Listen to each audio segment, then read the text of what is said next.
Il est 7h55, nous sommes avec Baptiste. Bonjour Baptiste. Bonjour Jean-Jacques. Vous êtes à Boulogne-Billancourt, mon cher Baptiste, et Tout à fait. supporter du Paris Saint-Germain, évidemment. Vous avez comme Baptiste, quel régal samedi soir. Hein, on va y revenir quand même un instant. Ouais, c'était vraiment fou. C'était vraiment fou. Ah, bah vraiment. Alors, moi qui suis pas, je suis pas un fan du PSG, mais là, je suis obligé de m'incliner. Hein. J'étais obligé de m'incliner. Ouais. Et surtout, je pense que dans une vie, c'est très rare d'avoir un club qui participe à une finale de Ligue des Champions, mais en plus que ce soit aussi, aussi tranquille et qu'on puisse vraiment en profiter, parce que très vite quand même le match est un peu plié. On l'a compris. C'est vraiment fou. Au bout de 20 minutes, c'était joué. Au bout de 20 minutes, c'était joué une finale. Joué. Non, moi je suis. Alors, connaissant les antécédents du PSG et connaissant un petit peu le football, moi j'ai quand même eu la décence d'attendre le 3e et même le 4e but pour trouver que c'était plié. Mais d'accord.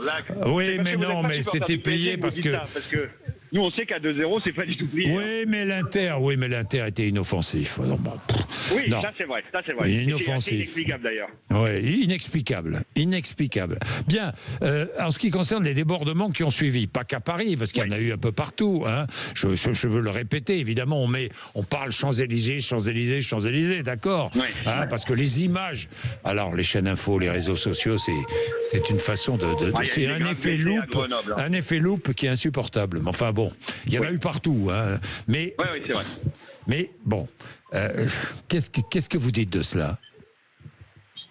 Moi, je suis assez heureux d'avoir entendu votre invité ce matin, parce que je trouve qu'il est assez mesuré et assez, et bon, on sent que c'est quelqu'un qui est assez pointu. Et moi, j'aurais une question pour lui, en fait, parce que je me suis toujours posé cette question-là un peu naïvement. Je pense que je devine un peu la réponse, mais j'ai participé à des manifs, je suis allé dans des cortèges, dans des célébrations, et je n'ai jamais compris pourquoi les casseurs, qui sont quand même assez vite identifiés, dont on sait à peu près toujours d'où ils viennent et comment ils vont venir, parce que la préfecture était au courant des débordements dans les jours qui précédaient les célébrations.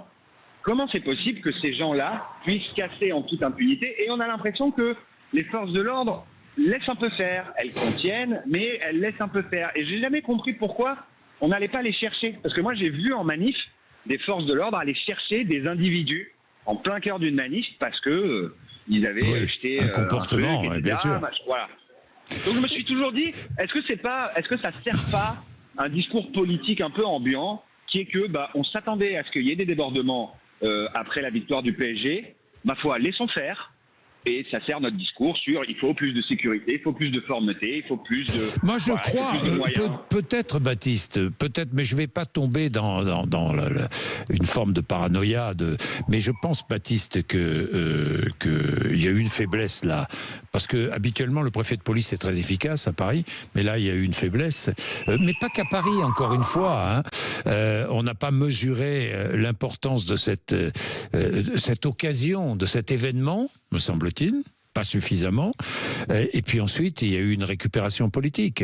Et puis récupération sur les réseaux sociaux. Et puis récupération, parce que c'est politique aussi, les réactions sur les réseaux sociaux, bien souvent. Et puis récupération dans les médias, les chaînes info qui n'ont que ça à se mettre sous la dent, de toute façon, du matin au soir. Donc, évidemment, comme je le dis, c'est un effet loupe. Mais à Paris, pardon... Vous avez soulevé un point important, Jean-Jacques, hein, c'est qu'il ne faut pas négliger, moi le premier, j'ai été surpris. Je ne pensais pas qu'une victoire du PSG ferait autant de bruit, entre guillemets, ou en tout cas mobiliserait autant de gens à Paris. Moi, j'ai toujours pensé qu'il y avait beaucoup de supporters à Paris, mais que dans une région qui compte 15-20 millions d'habitants, forcément, c'est une petite partie de la population. Je ne pensais pas qu'il y aurait une telle ferveur après cette victoire. Et je pense que vous avez raison, on a peut-être sous-estimé un petit peu ce que ça allait générer comme célébration. Exactement. On a sous-estimé.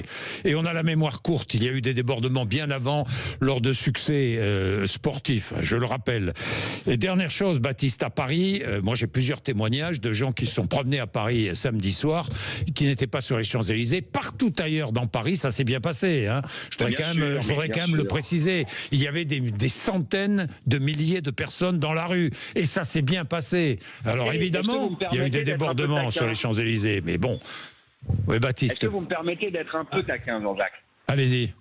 J'ai l'impression que samedi soir, tous les endroits où ça s'est bien passé, où les gens ont fait la fête, où les gens ont célébré, Oui. ils ont tous un point commun, c'est que c'était des endroits qui n'étaient pas envahis de forces de l'ordre. Et qui n'étaient pas envahis de caméras.